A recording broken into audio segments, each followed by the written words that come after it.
Good morning and welcome to your favorite Friday morning podcast, Conversation with Buddy, brought to you by The Rec, way more than a bowling alley. Well, today, the day of this recording is June 21st. I think it's the longest day of the year, and we'll call that summer solstice. But I love this day. Long day, and from here it's all downhill, but it'll still get warmer, so that's good. Today, I have a special guest. He's been a friend for the last few years and getting to know him better. And his name is Dan Farrington. Welcome, Dan. Thank you. Thanks for having me today. Yeah, thanks for being here today. Thanks for being willing to come on and share your life and all the good and the bad, all the challenges and the life brings. And by the way, we all go through it, don't we? Yeah, we definitely live on a semi-roller coaster, so to speak. Till God calls us home, so. Yeah. Well, let's see. It is June 21st. It's early in the morning, so that's good.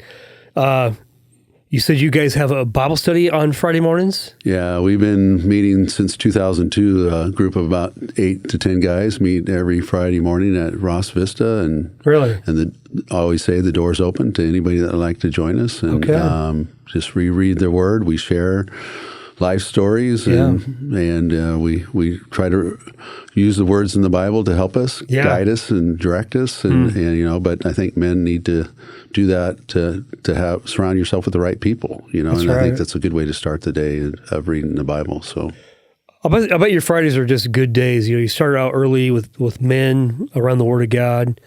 Must be a great day. Yeah, we start at 6, but there's two other guys we meet at 5:30. I call it the prep for our Bible study at Starbucks there, and we talk about life. And but I think sharing life stories and our struggles. We all have struggles, and to be able to share it with somebody kind of helps you make it through the day. Yeah. Well, we're gonna hear about some of those struggles today because, we all have some good stuff, but we all have challenges. And I think people learn and grow watching us go through hard times. Would you say that's true?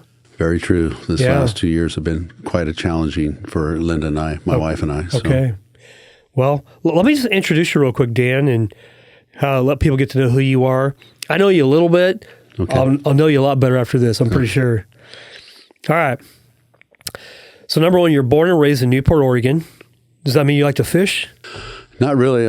I had 4 brothers, and my dad owned a concrete business. We learned how to work hard at the plant, and then also all 5 of us played all 3 sports. So people say, "Did you like fishing?" I said, "Well, I didn't have time to fish because I was playing sports, and that's what was our love." But living in Newport in the 60s and 70s, all you did was play outside. Yeah. So mention the 3 sports: football, basketball, and baseball. Yeah, okay. And I had 3 older brothers and 1 younger brother, and so there was a tradition of people knew the Farringtons in Newport, and oldest brother was graduated in 1970, and I was in 78. Okay. So you were number 4 on the list. I was always known as number 4. I don't know if my dad can remember my name or what, but I was known as number 4 where we went to. So yeah, clean up. I guess I never looked at it that way. Okay. There you go. Come on. Yeah, that's the first time. I have to remember that. Okay. You're married to Linda. Yes. You have 6 kids, all married, 7 granddaughters, and the 7th to be born in December. Yes. Crazy. Wow. What a blessing. Yeah. We're a blended family, and as we talk about struggles, you got married for the first time, not having any sisters, and didn't know what girls were all about until we got to college, and married young. But I had 2 daughters, and my wife left me for the second time, and decided to move to Salem, Oregon, and figure out my life, and God Linda's car broke down in front of my house. And that's how we met. That's how you met. And then find out she had 4 kids, and I didn't really look at it as 4 kids. I looked at Linda and our relationship, and that's when I found God too. I was 37 years old, and I never had a relationship with God, and that I think that was a God thing, and God opened the door for us to have a relationship. And then when we blended the kids together, I never used the word step at all. People around me did. I just treated them as my own kids, and Still to this day, a lot of people say, I always thought they were your kids. And I said, well, that's kind of the way I treated them. And it's a lot of work, but we're excited and about grandkids because our 7th granddaughter is going to be born in December, which is very exciting to us. And people say, Grant, you don't have any grandsons? No, I have 7 granddaughters. Okay, God knows what you needed, but yeah. Okay, so, and you told a little bit of that story, but you became a Christian at age 37, and I love that God continues to pursue us. Yes. Even, I don't care how old we are. You're coaching baseball and other sports since 1981. What was the other sport that you coached? I always thought just baseball. So in 1981, I was at Oregon, and they cut the baseball program. I was going to try out for the team because I just transferred in, and they cut the program. So I went out to Sheldon High School and asked if I could start coaching, and they needed help at the varsity level in 1981. And then having, daughters and sons, I needed to help coach them. So I coached girls basketball and I coached soccer, which I had didn't know anything about it. But the club sport that they were playing for, their coach recognized that I was a leader and could direct people the right direction. So he asked me to come and coach soccer, which, sorry to offend soccer people, but it's a big net and a little ball. What's the problem? And come on. And the girls would laugh, but they would compete, and I challenged them to be the best they could be. And so I ended up coaching high school freshman girls basketball, and I coached freshman boys basketball at South Salem High School.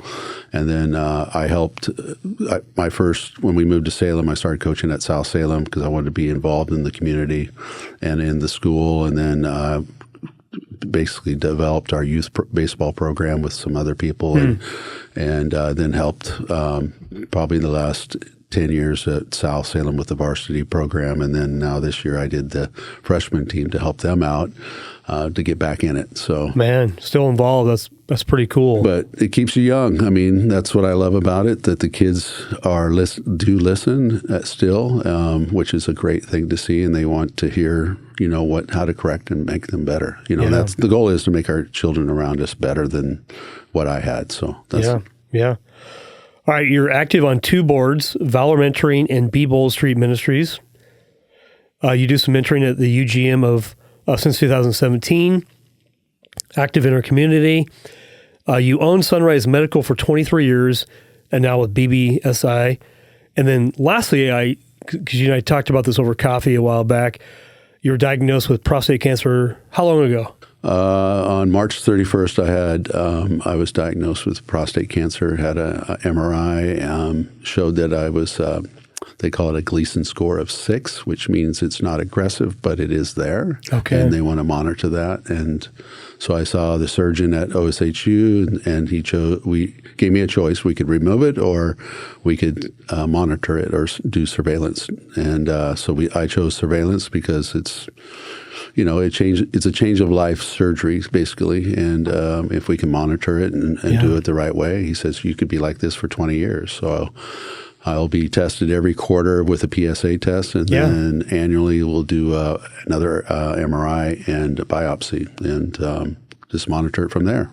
I like it. So I think it's there's a family history too. My grandmother on my dad's side had breast cancer, passed away at 66. My dad was diagnosed with prostate cancer at 63 and passed away at 79. And then I had a brother. So he lived that much longer. He lived 16 years longer after that. And then I had a brother, my middle brother, number 3, was diagnosed at 48. And that's what prompted me to start getting tested when I was 44. So currently I'm going to be 64 on Monday. Okay, happy birthday. Thank you. And so when I was 44 and my brother was 48, I started going and getting tested. And of course, having a family history, they wanted to do that. So my other step with this surgeon in Portland, I'm doing a gene test. Yeah. So help my daughters and also my grandchildren just to be aware. Yeah. Because there is some relationships between prostate cancer and breast cancer. So Got it. Well, hey, let's start out from the very beginning, Dan. I know you grew up in Newport. What's really, I think what our audience loves to hear is, I do anyway, is how'd you grow up? How did your parents impact you that really makes you who you are today? What's that look like? Well, I think number one is my parents were were strict and made us, work hard. We had chores. We make us, we had to play outside unless it was time to eat. We lived in a 1,200 square foot house with 5 boys and 3-bedroom house with 1 toilet, no shower. So we had to. That's why we played sports, so we can go take showers at school, of course, right? But they taught us how to work.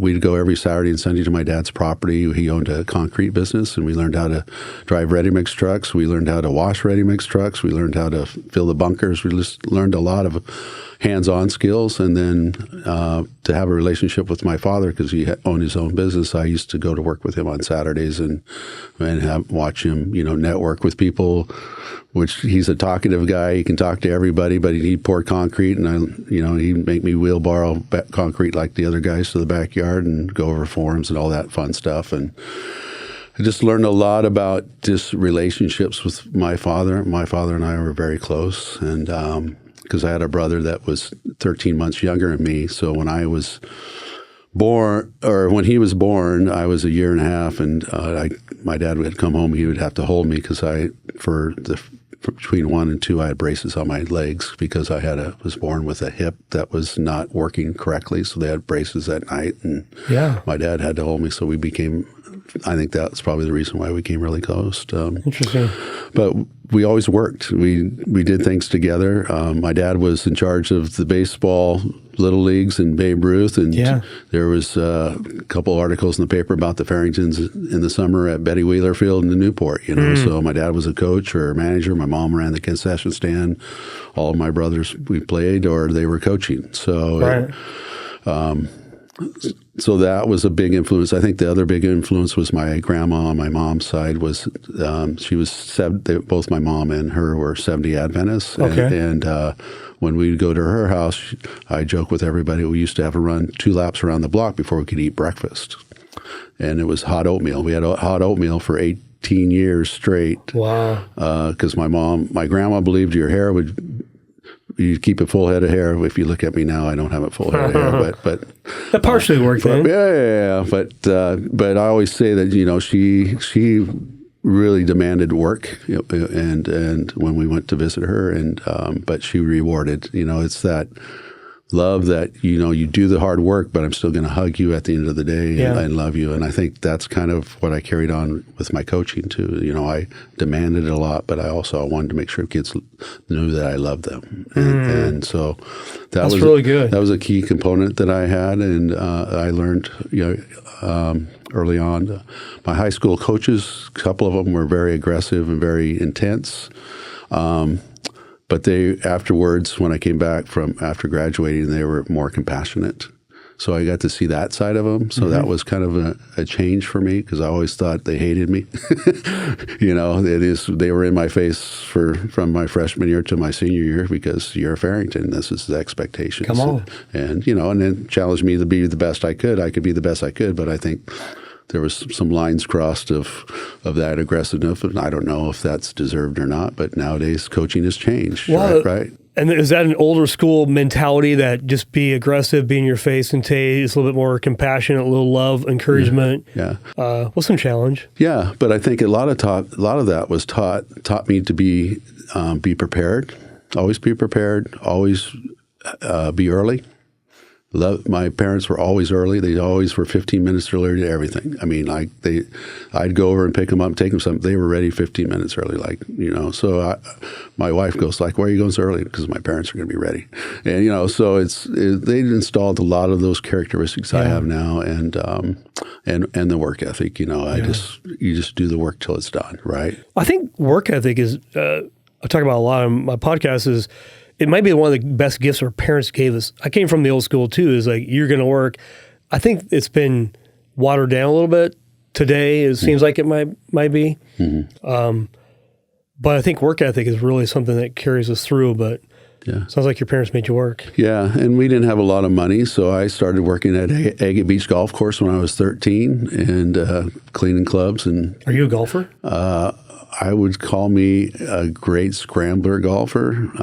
I like to see the whole course. Okay. But I always say I'm a baseball player trying to play golf. And, but what was great about that was my dad would come out after work and at night and play. They'd let me play 9 holes with him and so I was actually a pretty good golfer when I was 13 or 14 and but my baseball coach when I was a freshman said, "You're done playing golf." You're done. Pick one. Yeah. So I always had a summer job, worked at Safeway all the way up through there. And then when I came back through college, I worked at the Toledo paper mill, which paid for my college. Yeah. And my kids college was cheap back there. And I go, yeah, it was $275 a term, and I could live each term on $1,000. And where'd you go to college? First 2 years at Southern Oregon, and then I went to Oregon. Okay, so Duck fan, you're not going to hold this against me, that? I kind of look at that, and that's what it is. And, actually, I was BBSI we had an event last night at Goss Field to watch the Corrales Knights last night, and everybody said, "You're okay with all that orange?" And I said, "Well, I'm kind of used to this neighborhood." So. A lot of your buddies will be a lot of my friends are are Beavers. Just like me, I have a lot of Duck friends. I don't hold it against them. I don't hold it. We have a hard time wearing that color in our house. Yeah. There's one time a year, and that's October 31st. So too funny. Yeah. Too funny. But I think growing up on the coast, it rained a lot, and but we still played outside. Like so when I came to the Valley and started coaching, it was raining, and I was looking at everybody's like, "What are you doing?" I said, "Well, we're practicing." "Well, it's raining, coach." So I'm going like, okay. And I remember our freshman year, we had our coach at Newport.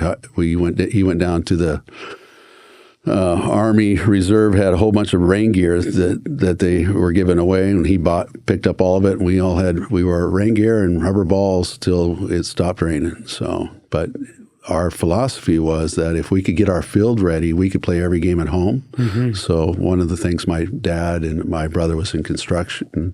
They built a new baseball field. It's behind a car dealership now. And but put in heavy drainage so we could play more. Our field would dry faster than all the other fields in the league if you lived on the coast.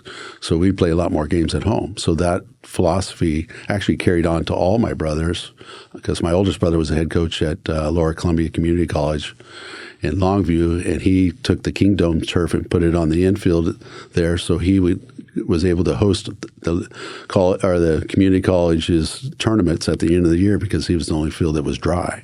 So all of us kind of took a lot of what we learned from Newport to our jobs or wherever we're at. Yeah, home field advantage is really what we want. I mean, right. Probability of winning goes way up. Yeah. So that's smart. Yeah. So it was, it was a great place to be raised, and I lived there for 22 years, and I would never change that because I learned so much. But funny, we just moved out to Sublimity just now, and there was a glass ball that I swam out in the ocean when I was like 12 to get. A big, huge blue one with the net still on it and everything. And he said, "Boy, nowadays you would never let anybody down and swim in the ocean." My parents didn't know we were out down there. We were down there playing in the storms, and crazy. And we'd see glass balls and swim out and grab them. So it was. There was a lot of neat things about growing up at the coast. But it's amazing we're still alive. All the stuff that we do as kids, and like God's grace being over all that. We don't know that at the time. Yeah. But I would say that would be one of those moments. Yeah, and that's why I want to go back to my grandma. I think her praying for me and my mom praying for me allowed me to come to Christ at 37. Yeah. And helped me deal with lots of different things. I saw a lot of different things going to college. And, I told my kids, and I learned from that in your 20s, you're going to change a lot. Just who you are, what's important to you, and those type of things. And of course, having 4 daughters, getting married to new son-in-laws, one of them got married early on. I said, I told the son-in-law that, hey, she's going to change a lot in her 20s, so be prepared for that. So again, understanding that, because I knew I went through that same thing. In the 20s, I changed a lot, and so we, like you say, we learn from all of our mistakes and our experiences, and try to share them with our family members to help them. So we're not immune from making mistakes. We're going to make them, but hopefully we learn and grow from them. But exactly. Did you play baseball then at Southern and also I played at Southern, and then I got to Oregon. They cut their program the year I was there. Got it. So there was no opportunity to try out. So I just went out to Sheldon and A guy named Tom Bowen said, "Hey, Dan, I need help with our varsity team." And it happened to be the junior year of a guy named Chris Miller that was a star quarterback for Oregon and played in the NFL and all that. So I got to know Chris for 2 years, and it was a good experience. That's a pretty cool honor. Yeah, it was. But again, I look at coaching as my relaxation. And I don't look at it as work. Yeah. That's my fun time. I kind of feel like I'm in my element, so to speak. Yeah. Okay, so first of all, did you pitch in college?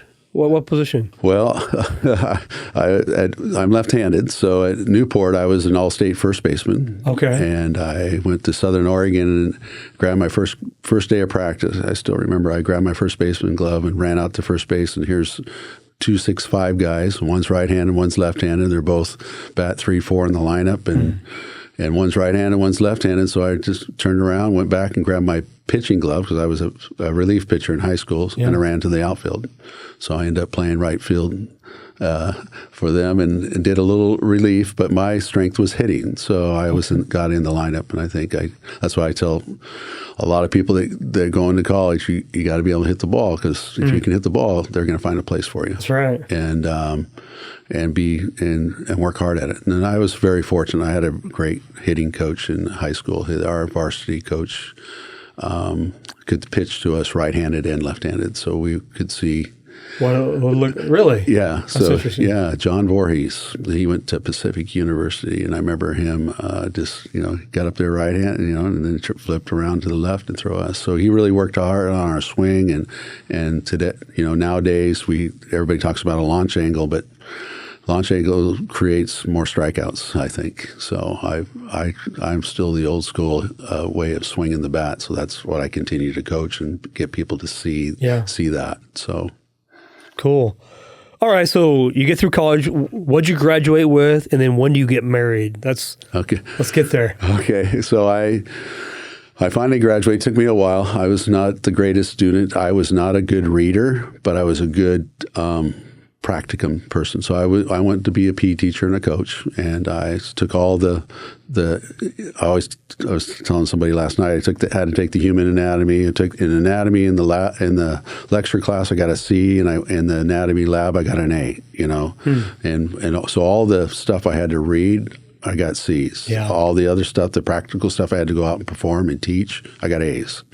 So it was one of those type of things. So I got a degree in physical education, but then a company that actually my ex-wife was working for, they needed somebody in their shop. So I started working for them and ended up working for a company called Dutch Girl Ice Cream. And they hired me as a sales rep. And they said, okay, you're going to start out in the freezer and learn where all the products is. I'm going like, I was hired as a salesman. No, you're going to go and learn all the products. So I went in the freezer, worked. And I always tell this story too, is that one day I pulled probably 18 pallets of all kinds of different flavors of ice cream, getting ready to load the truck. And the next day, my boss came out and got in my face and started yelling at me. He says, "Dad, you missed the one bundle out of like 1,200. I missed one bundle." He says, "This has to be perfect every time." So which changed the way I looked at life, and a lot of things that I do is double checking, making sure I am accountable for all the things that are going to be shipped or mailed and all that. But that one incident changed kind of my perspective on my work. It's always interesting, those aha moments that change your life, that make you more aware of what's going on around you. Because I do a lot of business development now, and I always tell business owners, you got to get your employees to see through your eyes. Oh. And you have to really work with them to see that. And I think that was a moment where I learned I had to see through his eyes, because he's the one that got the phone call saying, "Hey, you missed this one." Yeah. Now he's telling me, "Hey, this is what needs to happen." So anyway, I did that for about 3 months, and then they moved me over to learn how to make ice cream. And then I went on a route truck for about 3 more months. And finally, at the 9-month mark, they said, "Now you're ready to be a salesman, because now you can go out and talk about our process." And Beautiful. That's what I tell a lot of people is it's okay to take the entry-level position, because you're going to be more valuable learning all the steps through this company when you get to that sales job, and now I can go out and talk to my clients and say, hey, this is our process. This is how things work. This is what I did all those positions. Yeah, it's not a theory. It's something you actually did. Right. And you learned it, right. which is fantastic. Right. So that experience allowed me to just realize that, there's a process, okay, and not get to the prize, so to speak. A lot of people think they go to college and say, I got to take the high-end job. If I don't get an $80,000 job, I'm not taking it. Take the low one, learn everything, and then you're going to get that, and you're going to be more valuable to the company. That's good advice. And then, so I met a lady in college, and we got married in 1982. And, I thought everything was good. And we had our first child in 1984, and our daughter, Chelsea. And then in 86, we had another daughter, Whitney. And after Whitney was born, about a year after that, my ex-wife started not really being active in the relationship of, not taking care of the kids and kind of laying on the couch. She liked to run and go out with her friends to bars and different things. And about 7 years into the marriage, she came and told me that she was diagnosed with eating disorder, that she was bulimic. And so they asked us to start going to treatment, and with therapists. And we went to about 3 different therapists, and every time they asked me the question, why didn't you know she was bulimic? I said, well, I'm not sure how you make yourself throw up. I'm not sure how that works, and I've never seen it before. And I never seen it in the bathrooms or anything like that. So 9 years in the marriage, she left me and said, hey, we got to separate and all that. And I'm going like, this is going to be tough. So I had the girls, and we kind of shared a little bit, but I had a little bit more in her. A year later, she comes back and says, let's get back together. I said, well, the only way you're going to get back together is if you go and get treatment for this eating disorder. During that time, I took a course at Oregon, learned about eating disorders, and learned about a lady named Karen Carpenter. I don't think you remember that when she died she was anorexic. But so anyway, I called her dad and told him that what was going on, and that this clinic in Fort Lauderdale, Florida, was probably the best in the country. They handle anorexic and bulimic people.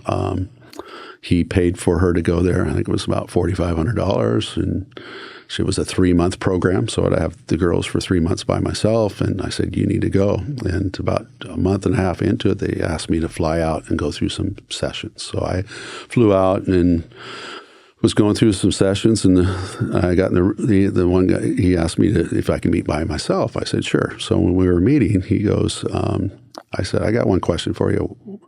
Every therapist we talk to says, I should know that she was bulimic. He goes, no, she's a clean bulimic. Okay. Meaning that she cleans up after herself. There's a lot of bulimics do it, and lets everyone else in the room know, everybody else know, but she's a clean bulimic and that type of thing. So it kind of said, okay, I'm not crazy. Yeah.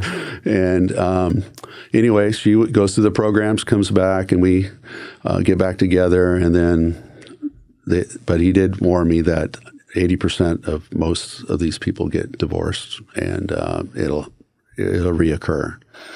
And is there like an underlying cause of bulimia? Is it the same as somebody who decides to do drugs, or they want to be in control of something? Yeah, it is control. I think he was telling me that it's something traumatic in their life, like someone has said something, or sexually abused, or something like that.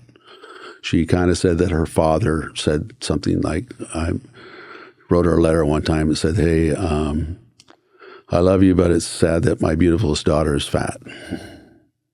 And so when they look in the mirror, they think they're fat, even though they're super skinny. Anorexics ones are the biggest issue with that, because they're very skinny, and they look at it and they see fat. And also the other advice he gave me, he says the hardest meals are Christmas and Thanksgiving, because all they do is look at their plate. So again, and so he advised me to come back, get rid of all the mirrors, careful of holidays when you have lots of people around with the food and different things like that. So we come back, we get together, and she gets in a running group, and then on the front porch, she came and told me that she met another guy and she's leaving me. And I said, well, I want full custody of my daughters. And 30 days we were divorced, and I had full custody of my daughters. And so I came to Salem. And where were you guys living at this point? Salem. We just moved to Salem. Oh, you guys had moved to Salem? Salem. Okay. I was trying to get away from she kind of had affairs. I don't want to get into that, but it's affairs with some other people in Eugene. I needed to get away from Eugene. So we came to Salem. My buddy of mine owned the Rocket Rogers. He just bought it from his dad, the one on Broadway and Hood. Yeah. And he came in and said, Dan, I got a job for you. You can run this and we'll build 3 more, and then you can be a partner with that. And I said, well, as long as I can coach baseball at one of the high schools here in town. Yeah. So we moved here, and then she got in a running group, left me for another guy. So I said I wanted full custody of the girls. So we got a divorce. I had the 2 girls running Rocket Rogers, and at that time I had 3 restaurants. And I was running it by myself with 53 employees, and it was all good. But so I'm 37, trying to figure out what to do with the girls. Or I was 36, looking for what to do with the girls. So we were looking for a church because I knew that they needed something more.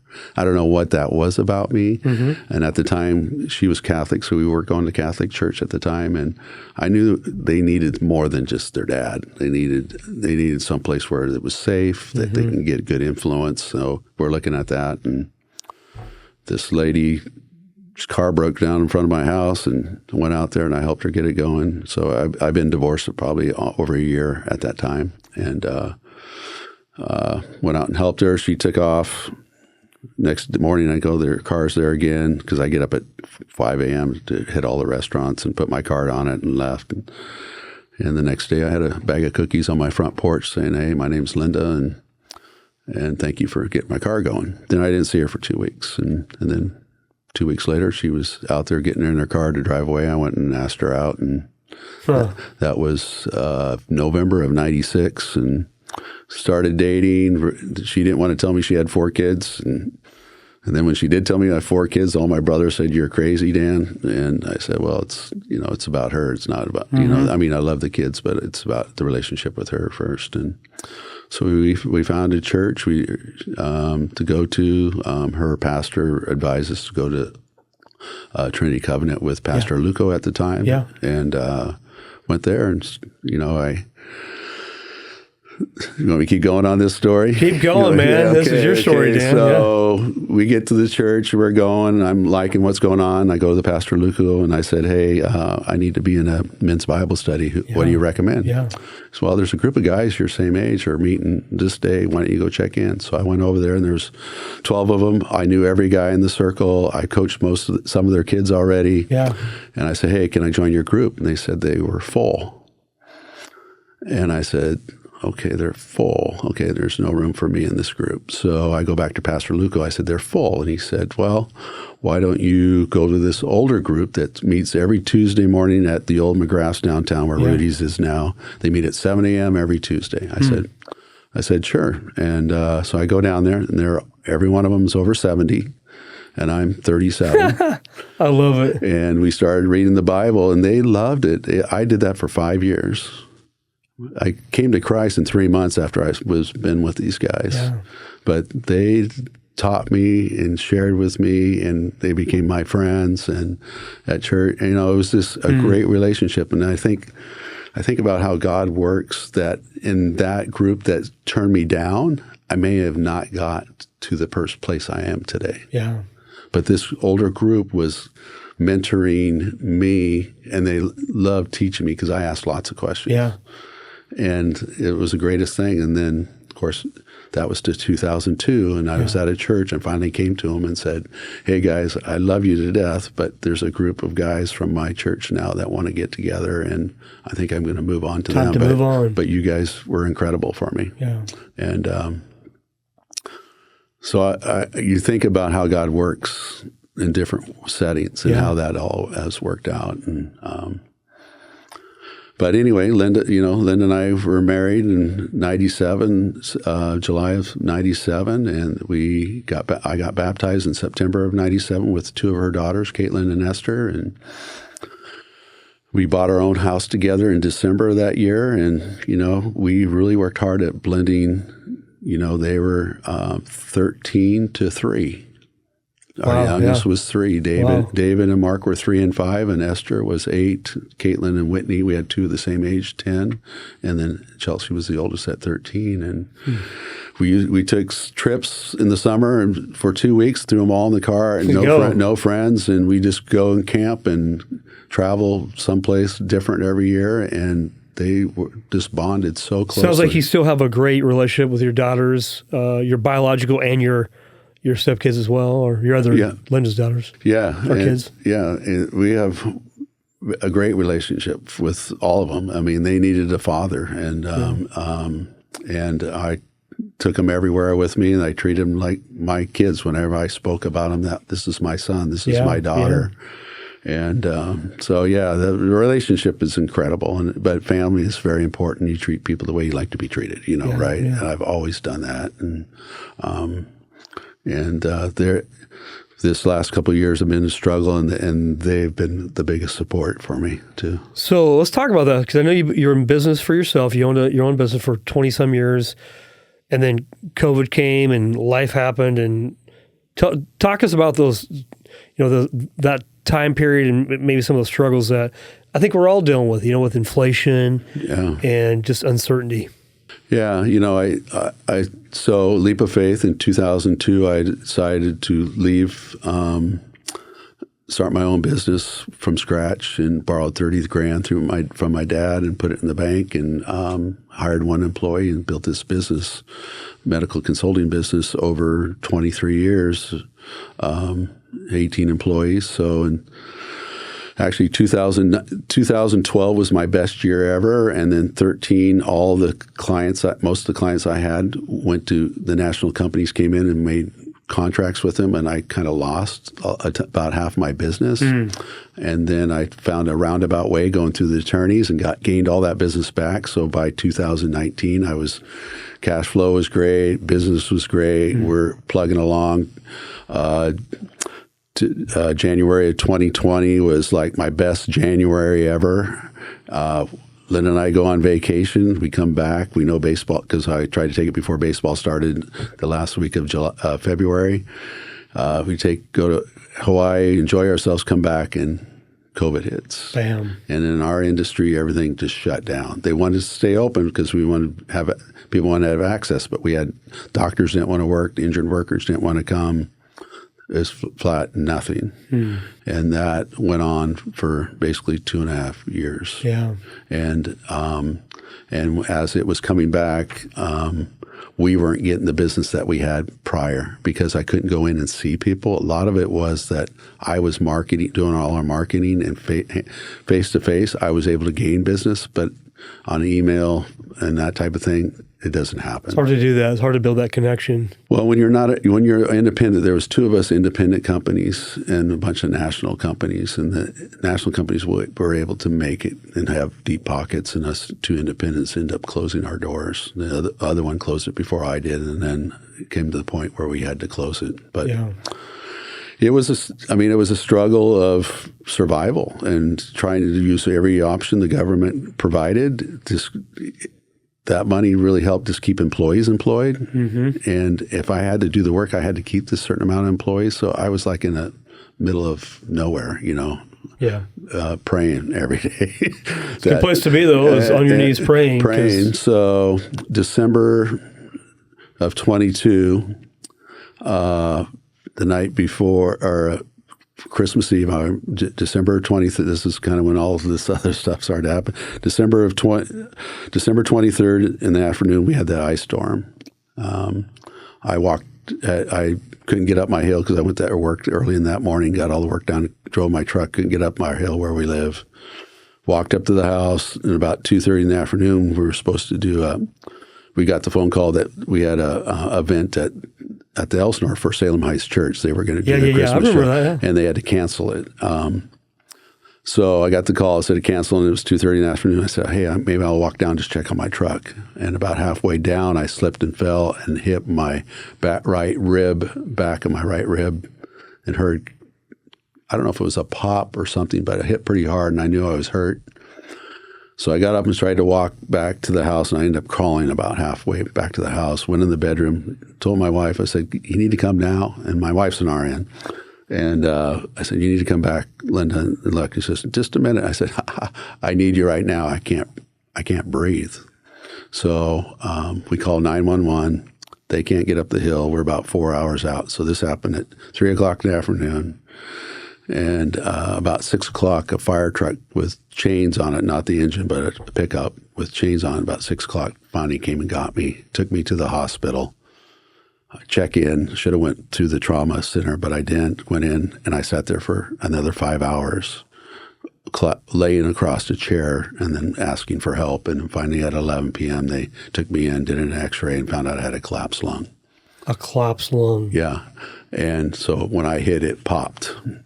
So they ended up doing 24 hours later, I could breathe normally again, and they sealed that. So that was the start of January 6th, when I realized I needed to close my business because I was going nowhere. I've lost. And when it rains, it pours. Or in this everything. case, the snowstorm comes and the ice comes. Yeah.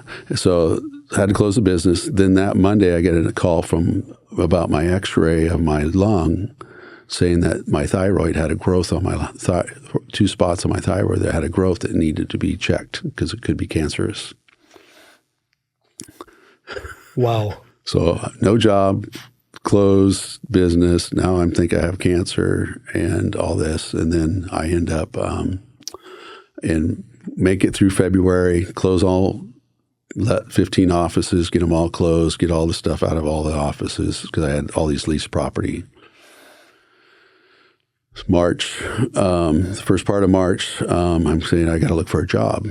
And through my Bible study, this group I've been going for 23 plus years, there was a guy in there that had a conversation with a guy at BBSI that they were looking for a business development guy. And he says, I got the perfect guy for you. So BBSI calls me up and says, would you be interested in interviewing? Sure. It takes about 3 months to hire somebody. I said, well, okay, So I know I need to do other jobs, so I'm calling Costco or wherever. I just need to work because I need some type of income. And they hired me in 10 days. And I've been with BBSI since March 20th. Of 22. Of 24. Of 24. Okay, oh, gotcha. No, 23. So 23. So a little over a year. Yeah. I'm March 20th of 2023. Because the snowstorm was December 2022. Yeah. So anyway, I get this great job that I love to talk to businesses, and it's just a perfect fit for me. And it's been incredible. But that's God working even though I have all this surrounded stuff that's negative. So we do a biopsy of my thyroid. It's not cancerous, but we're going to monitor it. If it grows, we'll have to remove that part of that lesion, but it's not cancerous, which is a blessing. But then I find out that I have all these leases with my personal guarantee on them. So I have to file personal bankruptcy, which is very difficult, very challenging, lots of documentation, lots of just paperwork, and just kind of makes you humble very quickly. And it just kind of takes all the wind out of lots of sails. But having God in my life and how it changed me over the years that allowed me to be strong through that period of time and just trust Him. So every prayer was, God, you have a plan, just and took it one day at a time. Yeah. And I think my wife was surprised because that I can handle it the way I did, because I would, she'd say 10 years ago, you would have been a mess. Yeah. But God is... Called maturity. God's still working on you. And right. Man. It's been incredible. And, that's not a fun deal, but I went through that and did everything that they asked of me. That our house was paid off. We basically had to sell our house and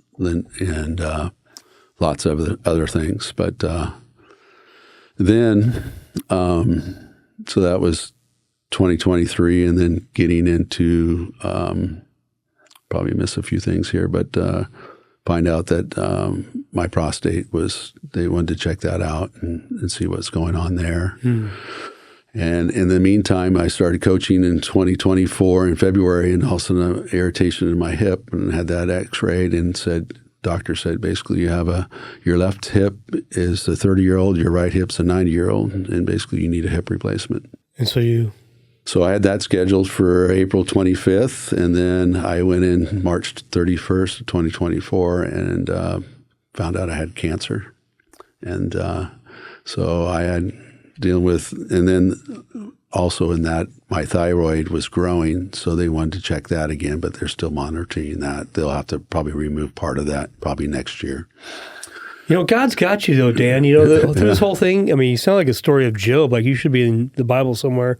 Just what you've gone through, and I'll bet many people have gone through tough things like this as well. But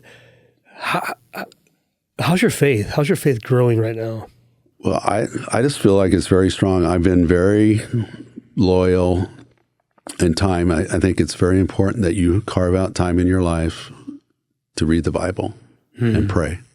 I do that religiously every morning.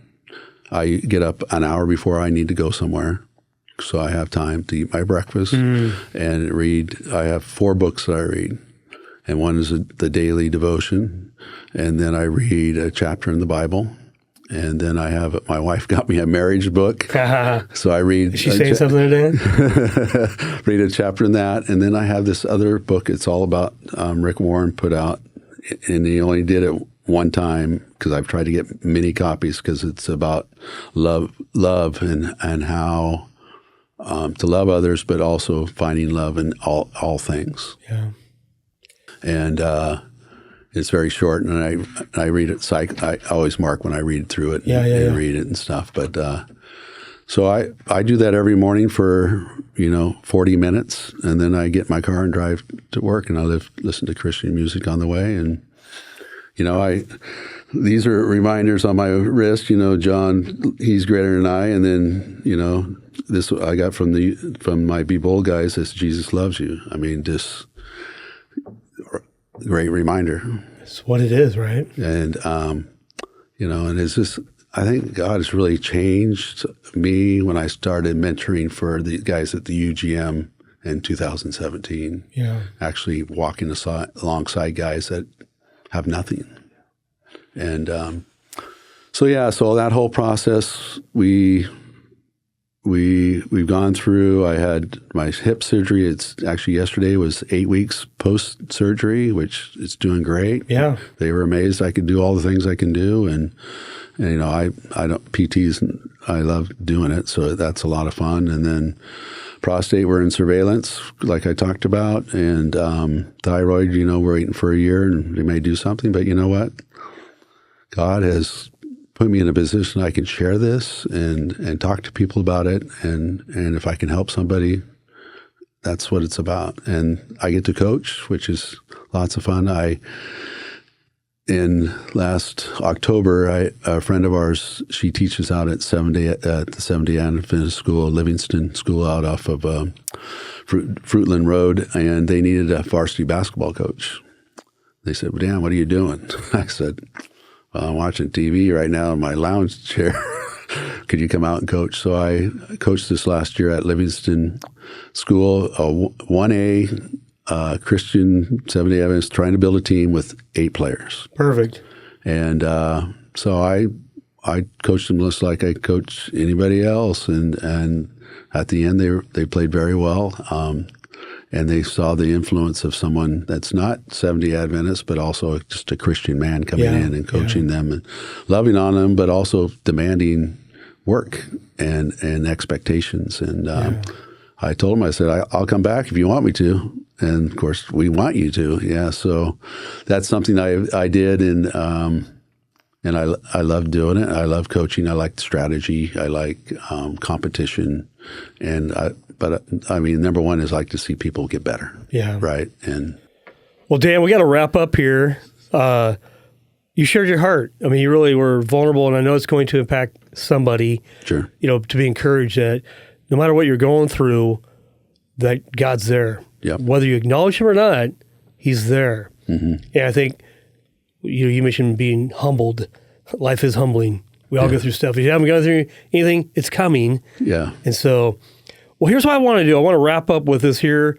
First of all, thank you, Dan, for coming on, being a part of our show. But, I love to end with a Bible verse, and this is one of my favorite ones.